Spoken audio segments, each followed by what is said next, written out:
We believe the Driver of the Year competitions are one of the ways of enhancing our already existing driver improvement program, commonly known as the defensive driving course. The competitions are also an important way of creating awareness about road safety, to start a crusade that changes the narrative. Yokuti munhu akangoona munhu akagara pa steering yekombi, you start thinking of something negative. We need to change that narrative. It's not every kombi driver who misbehaves, but we still have some amongst them.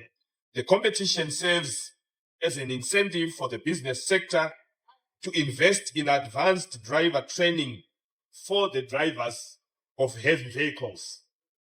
Further to that, skilled drivers contribute to the saving of human lives and the reduction of vehicle maintenance costs, including fleet maintenance.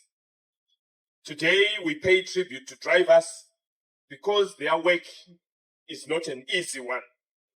Truck and public vehicle drivers sacrifice an enormous amount of personal time, including time away from family, and their hours of operating are taxing, but they still manage to keep the wheels of our economy turning.